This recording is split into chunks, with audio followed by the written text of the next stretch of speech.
What's up, YouTube? My name is Jason, and this is my take.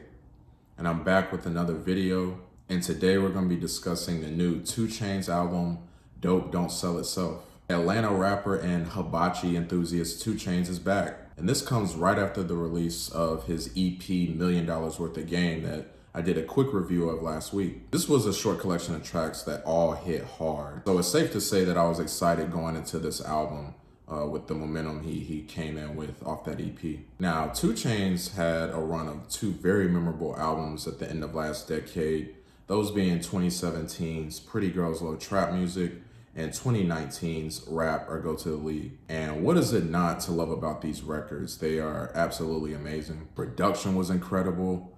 2 Chainz just brought his usual flavor, his funny bars, his flows.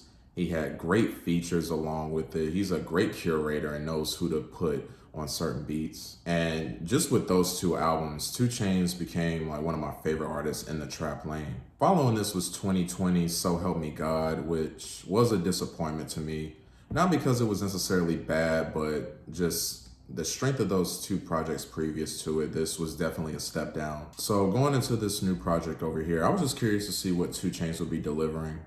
Especially coming off of a strong EP. And this was okay. It's honestly just felt like a decent collection of tracks from 2 Chainz. Of course, some great moments, but also some moments that were hit or miss and okay at times. Now, to start with highlights, we can start with the track Pop Music that features Moneybagg Yo and BeatKing. And while I enjoyed 2 Chainz' performance, Moneybagg Yo was easily the standout.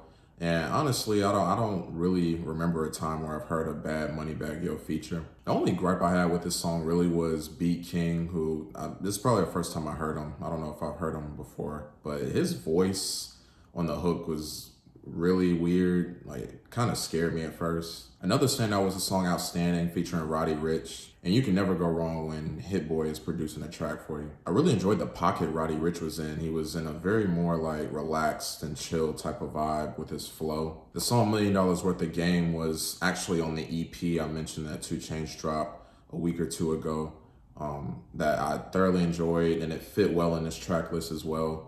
With a great performance by 42 Dugg. The song Free BG was an absolute banger. And 2 Chainz' flow on this song, it really kind of reminded me of Maxo Cream. And as I was listening to the song, I thought like Maxo Cream would be a perfect feature for a song like this. I really enjoyed the guitar melody on the song Caymans. That featured a perfect feature from Swae Lee. Like, this is the type of track where Swae Lee thrives. And he had a great vocal performance. Some songs that were okay and didn't really do much for me include the song 10 Bracelets that features NBA YoungBoy. Production was pretty generic, and 2 Chainz also wasn't that exciting. I feel like YoungBoy was a standout because this song, it felt like a YoungBoy type of song, but I did enjoy his verse. The song Lost Kings had potential, but it just wasn't doing it. I was really not feeling Durk's delivery on this song, and Sleepy Rose, like, sounded just like Durk, like exactly like him on the song, which also threw me off, but that also means that he wasn't doing much vocally as well. 2 Chainz was honestly the only good thing about this song, but even that couldn't save this track. I was very disappointed after listening to the song Kingpen Ghostwriter that features Lil Baby. And I don't know, the production just wasn't doing it for me.